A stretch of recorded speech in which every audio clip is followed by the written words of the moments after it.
सत्संगत जी, प्यार से कहना धन्यकार जी। सत्संग में पिछले कुछ घंटों से सभी भाव जो वक्ता बोले, वो चाहे साधन कुछ भी रहा हो, भजन रूप हो, स्पीच रूप हो, कविता रूप हो, तो एक ही मकसद इस इंसानी जन्म का कि ये जीवन को जीने का तरीका क्या है। ये जीना तो है, पर खुद को सिर्फ ये शरीर मान के नहीं, एक जीवन जो मिला है परमात्मा द्वारा, वो सिर्फ प्रभु परमात्मा को प्राप्त करना ही परम लक्ष्य के लिए मिला है। बाकी काम काज और जो भी इस जीवन में जीते जी होता है, वो तो साथ साथ एक स्वाभाविक रूप में हो जाता है। पर ये आत्मा का कल्याण जीते जी ही इस ब्रह्म ज्ञान द्वारा इस परमात्मा को प्राप्त करके होता है।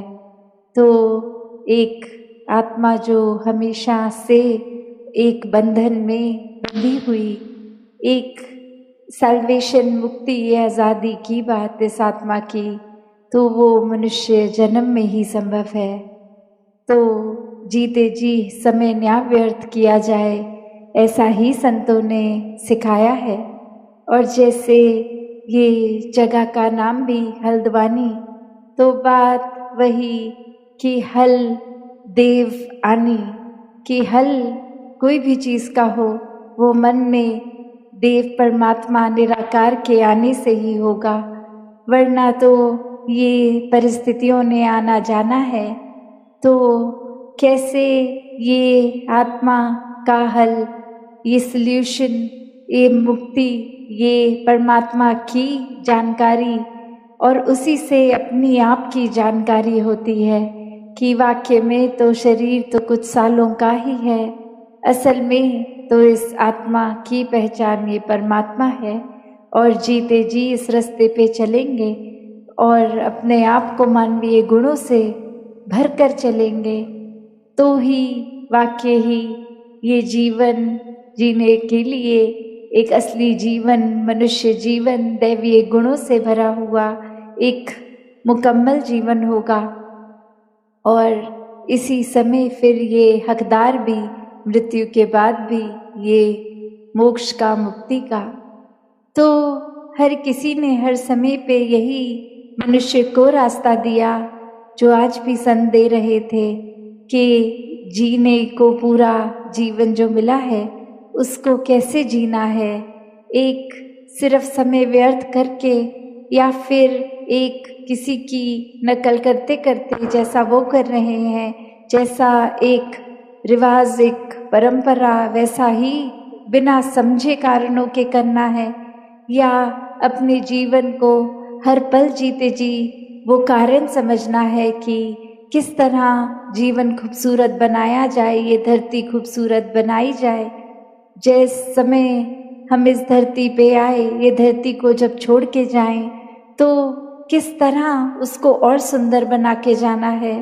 एक प्राकृतिक रूप में भी जहाँ एक कर्तव्य है हम सबका, किस तरह ये दूषित हवा को पेड़ उगा के भी स्वच्छ किया जा सकता है, और ये कचरा ना फैला के एक उस रूप में अपनी नियमित जगह पे वो कूड़ा इकट्ठा करना, और कैसे वो रिसाइकल की भी बात आती है कि व्यर्थ चीज़ नहीं करके उसका किसी और तरीके से भी इस्तेमाल करना।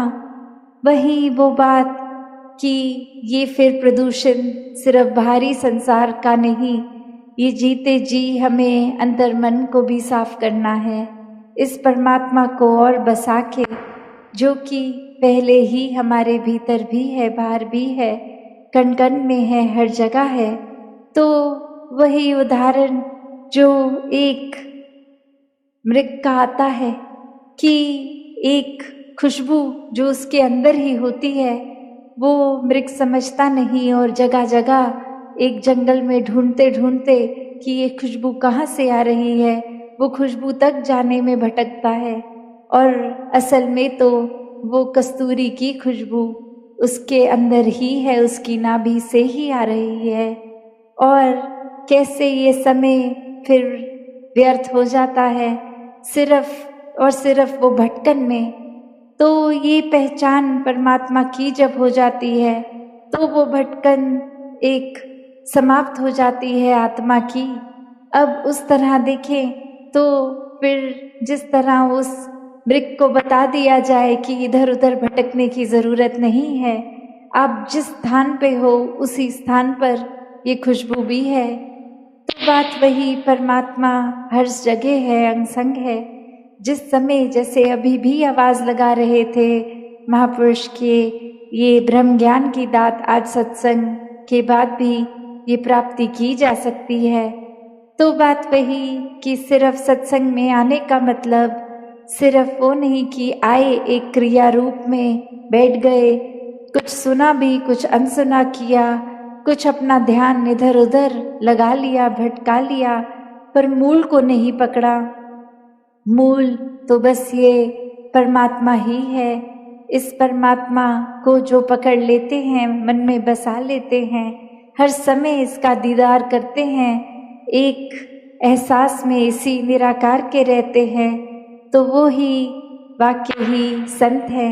उनका जीवन हर पल भक्तिमय है, वरना तो भक्तों के ऊपर ऐसे जीवन जीने के लिए उनका तो कारण था ये परमात्मा, पर दुनिया ने सिर्फ एक वो पकड़ लिया कि जिस तरह उन्होंने किया हम भी वही करेंगे, पर मूल नहीं पकड़ा, ये परमात्मा को जानने की जिज्ञासा नहीं अंदर रखी, इस परमात्मा को प्राप्त नहीं किया। तो फिर सिर्फ एक दिखावा, एक नकल रूप ही करना तो एक जीवन को सफल नहीं बनाया, क्योंकि वो एक उस तरह की बात है कि अगर कोई एक घाव है, चोट है, तो उसको पहले मरहम लगा के वो अपनी त्वचा को, स्किन को नॉर्मल करना है, वरना तो एक छुपाने के तौर पे ऊपर से मेकअप लगा के भी छुपा दिया जाता है। तो बात वही कि ये ऊपर की सुंदरता नहीं, ये अंदर से भी सुंदर होना है। ये हर किसी के अंतर मन की जो भटकन ये आत्मा की, ये सिर्फ और सिर्फ इसका समाधान ये परमात्मा ही है। जैसे ही इस परमात्मा को देख के भक्ति की शुरुआत की जा सकती है, उसी तरह फिर अपने मनों में और गुणों को भी अपनाया उसी पल से जाया जा सकता है।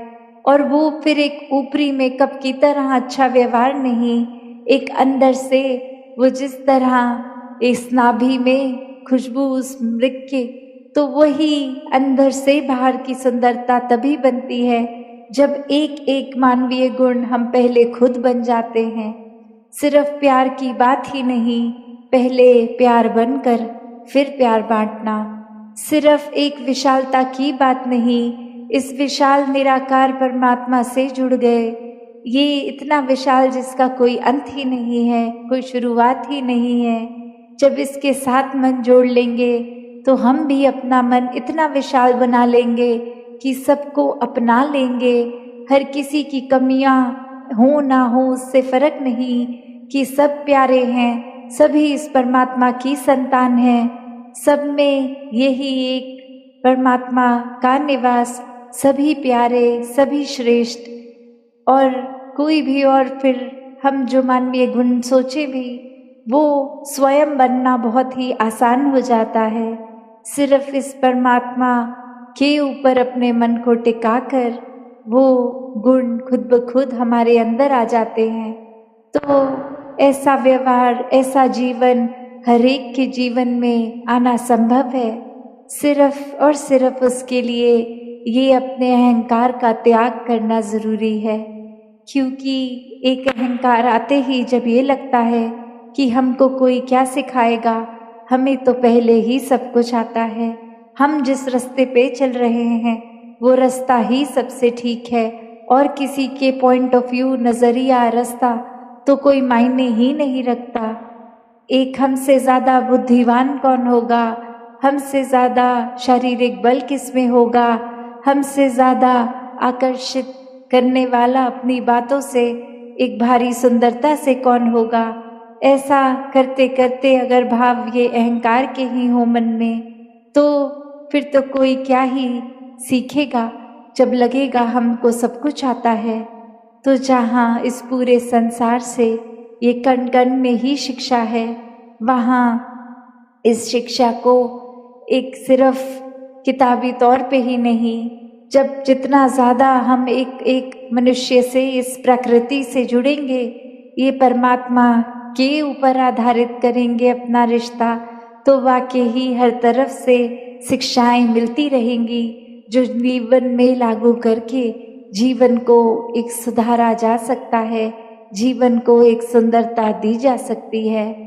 तो कैसे अपने जीवन में हम अगर देखें तो ये अहंकार ही है जो हमारी दुर्गति कर देता है, और जहाँ अहंकार नहीं, वहाँ एक समर्पण भाव, एक अपनी अस्तित्व की एक उस तरह अहंकारी रूप नहीं, तो वाकई ही ये समर्पित जीवन इस परमात्मा को बहुत ही एक हमारे लिए भी कल्याणकारी बन सकता है। जैसे एक वो उदाहरण सभी ने लोहे की हमेशा से देखी कि लोहा अगर इतना मजबूत है, इतना स्ट्रांग है, तो सिर्फ और सिर्फ उसके खराब होने का कारण उसकी अपनी जंग है। वो जो जंग लग जाती है, वो अंदर से खोखला करते हुए फिर बाहर की भी मजबूती नहीं रहती। तो उसी तरह ये अहंकार या और जो भी बुरी चीज़ों को हमने मन में अगर रखना है, तो चाहे बाहर से तो पहले हम ठीक ही दिखेंगे, कैसे वो मन खराब होगा, फिर बुद्धि खराब होगी, और फिर वो शरीर भी खराब होगा। तो कैसे ये हमें किस तरफ अपने जीवन को लेके जाना है, वो हमारे मन में क्या है वो डिसाइड करता है। वो चॉइस है कि या तो इस परमात्मा को बसा लें जो इतना स्थिर है, हर समय के लिए कायम दायम है, तो ऐसे ही हम इस स्थिरता को अपनाएं, सहजता को अपनाएं, या फिर सांसारिक चंचलता जो पल पल बदलने वाला मटीरियलिज्म, इसको अपना के खुद अपना नष्ट कर लें। तो बात वही फिर कि संसार का त्याग करने की यहाँ बात नहीं हो रही, वस्तुओं को, घरों को, एक समाज को त्यागने की बात नहीं हो रही। बात ये है कि समाज में रहते रहते भक्ति करनी है, हर चीज़ का उपयुक्त एक इस्तेमाल भी करना है, पर उससे अपने मन को इतना पकड़ के नहीं रखना कि फिर उस चीज़, उस वस्तु का होना ना होना हमारे मस्तिष्क को इतना खराब कर दे कि फिर बुरे ख्यालों से ही, ये नेगेटिविटी से ही मन भरा रहे, सोच भरी रहे। तो ये सुख साधन, ये हार्ड वर्क करके, मेहनत करके, जहाँ अपने सपने होने भी हर एक के मुबारक हैं, उस दिशा में भी जाना मुबारक है, उसको एक सही तरीके से, एक बिना चतुर चालाकियों के कुछ गलत हथकंडे करने से वो उपलब्धियां भी प्राप्त करनी मुबारक है। पर वो तब तक ही मुबारक हैं जब तक ये याद रहे कि ये देने वाला भी ये परमात्मा ही है, और जब चाहे ये ले भी ले। तो फिर उन वस्तुओं को कैसे हमें सिर्फ एक ध्यान रखने के लिए मिला है, एक सिर्फ ये हमारी नहीं है, जब पहले ही ये तन भी हमारा नहीं, मन भी, और ये सांसारिक रूप, माया, धन कुछ भी हमारा नहीं, ये परमात्मा की ही कृपा से है। तो हमें सिर्फ ये चीज़ों का अपना ध्यान रखते हुए इतना लगाव नहीं वस्तुओं से कि उनके ना होने पे फिर एक तड़पता ही रहे, बाकी का जीवन एक बेचैनी में कटे। तो अपने आप को इस मधुरता से भरा जाए, अपने आप को एक बहुत ही संत मति के अनुसार जिया जाए, ताकि ये जीवन वाकई ही एक पूर्ण जीवन हो, ये जीवन एक कंप्लीट लाइफ की तरह जिया जाए, कि इसमें हमारे निजी एक नेचर, एक स्वभाव में जो कुछ कमियां हैं उसको अपना केंद्रित रूप बनाकर कि हम अपनी कमियों पे गौर करें, उन्हें सुधारें, ना कि दुनिया में हर एक के बारे में टिप्पणी करें, एक उनकी कमियों को उछाल उछाल के हर एक के आगे लाएं, तो अपने ऊपर इस रूप में केंद्रित रहें कि कमियां जहाँ तक हैं, वरना तो अगर एक महत्वता, एक ईगो, एक उपलब्धियों पे केंद्रित कर लेंगे अगर खुद को, तो फिर वो अहंकार का आना लाजमी हो जाएगा। तो अपनी कमियों को हर कोई सुधारता चला जाए, दूसरों से उनके गुणों को अपना कर उनसे सीख के, ये जो संतों का संग मिला है, सत्संग रूप है, तो हर एक ने इस परमात्मा से ही जुड़ने की बात करनी है, इस परमात्मा को अंग संग महसूस करना है हर समय। तो ऐसा जीवन जीना एक बहुत ही सरल भी है और बहुत कठिन भी है। तो ये कठिनाई का भी अगर माना तो वो तब तक ही कठिन है जब तक हम मन में इस परमात्मा को पूरी तरह नहीं बसाएंगे। अहंकार हमारा, एक ईगो ही बात करेगा। जिस पल ईगो का त्याग हो गया, अहंकार खत्म, तो फिर ये बहुत ही सरल मार्ग हो जाता है। ये बिल्कुल एक बिना प्रॉब्लम जैसे सांसें हैं, दिल की धड़कन है, पलक झपकना है, कुछ भी काम कर रहे हैं, ये अपना साथ साथ काम कर रहा है। तो भक्ति भी ऐसी हो जाती है। घर, स्कूल, कॉलेज, ऑफिस, कामकाज इत्यादि कहीं भी हों, ये भक्ति साथ साथ ही करी जा सकती है।